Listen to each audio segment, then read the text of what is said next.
சென்னை காரப்பாக்கத்தில் உள்ள தங்கவேலு பொறியியல் கல்லூரி மற்றும் டிஜே பொறியியல் கல்லூரியில் 2024-25 ஆண்டிற்கான 29வது பேட்ச் முதலாம் ஆண்டு மாணவர்கள் தொடக்க விழா தங்கவேலு பொறியியல் கல்லூரியின் கலையரங்கத்தில் மிகவும் உற்சாகமாகவும் கோலாகலமாகவும் நடைபெற்றது. விழாவை கல்லூரியின் தலைவர் திரு கே.வி. தங்கபாலு அவர்கள் குத்துவிளக்கு ஏற்றி தொடங்கி வைத்தார்.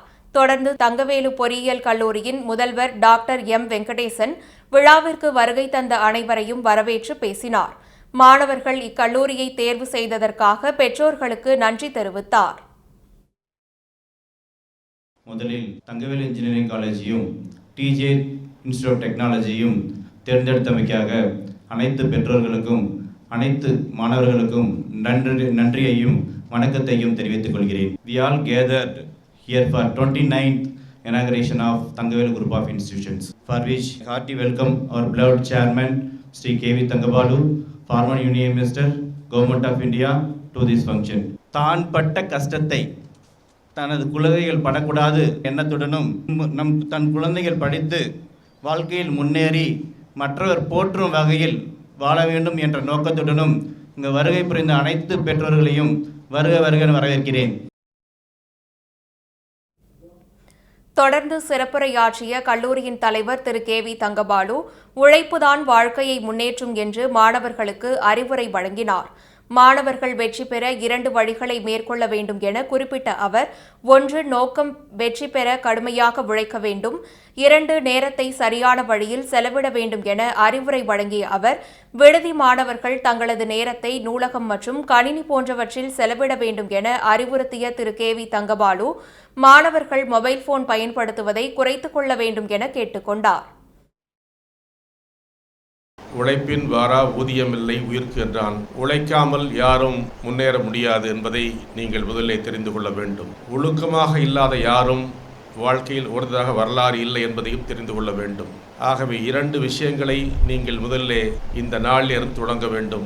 1, ஒழுக்கமாக இருக்க வேண்டும்.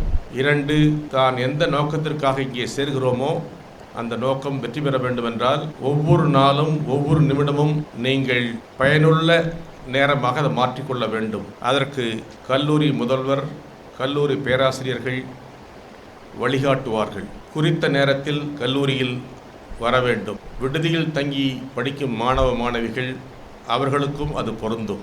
விடுதியில் தங்கி படிக்கும் மாணவர்களுக்கு அதிகமான வாய்ப்புகள் இருக்கிறது என்பதையும் மறந்துவிடக்கூடாது. கல்லூரி நேரம் போக 4 மணி முதல் 6 மணி வரை அந்த நேரத்தையும் அதிகமாக அவர்கள் எடுத்துக்கொள்ள முடியும். கல்லூரி லைப்ரரியில் பார்க்கலாம், கம்ப்யூட்டர் சென்டரை யூஸ் பண்ணலாம். மற்றபடி அவர்களுக்கு தேவையான வசதிகளை கல்லூரி நிர்வாகம் செய்து கொடுக்கும். நேரடியாக கல்லூரிக்கு வந்து செல்லும் மாணவர்கள் இன்னும் கூடுதல் பொறுப்பாக நடந்து கொள்ள வேண்டும். தினசரி சொல்லிக் கொடுக்கும் பாடங்களை அன்றைக்கே வீட்டிற்கு சென்று அல்லது கல்லூரி விடுதிக்கு சென்று அதை முதலில் படிக்க வேண்டும், தவறாமல் படிக்க வேண்டும். அடுத்து முக்கியமான ஒன்று, கையில் இருக்கிற அலைபேசியை குறைந்த நேரம்தான் நீங்கள் பயன்படுத்த வேண்டும். இந்த 4 ஆண்டுகள் முடியும் வரை தினசரி ஒரு 2 மணித்துளிகள் அல்லது 10 மணித்துளிகள் வினாடிகள் மட்டும் பேசலாம், இல்லை 15 வினாடிகள் பேசலாம். 2 விஷயம், இந்த செல்போன் பேசுவதால் என்ன விளைவென்றால் உங்கள் பணம் கரைகிறது, உங்கள் அப்பா அம்மா சம்பாதித்த பணம் கெட்டுப்போகிறது என்பதை மறந்து விடாதீர்கள். அப்பா அம்மாவிடம் பேசுங்கள்.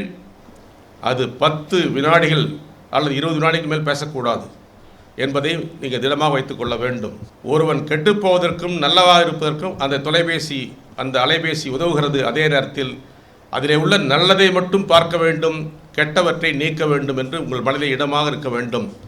நிகழ்ச்சியில் டிஜே கல்லூரியின் முதல்வர் டாக்டர் சுப்பாராஜ், சென்னை கலை மற்றும் அறிவியல் கல்லூரியின் முதல்வர் டி. வெங்கடேசன் ஆகியோர் கலந்து கொண்டனர். வணக்கம், என் பேர் பவித்ரா தேவி. நான் டிஜே இன்ஸ்டியூட் ஆஃப் டெக்னாலஜியில் சிவில் டிபார்ட்மெண்ட் எடுத்திருக்கேன். கவுன்சிலிங் மூலிமா 7.5 கோட்டாவில் தான் வந்திருக்கேன். சிவில் டிபார்ட்மெண்ட் பிடிச்சி தான் எடுத்தேன். என்னோட ஊர் நாமக்கல்ல இருந்து இங்கே வந்துட்டுருக்கேன். ஹாஸ்டல் தான் ஸ்டே பண்ணியிருக்கேன். ஃபெசிலிட்டிஸ் எல்லாமே நல்லாவே தான் இருக்குது. காலேஜுமே பிடிச்சி தான் சேர்ந்தேன்.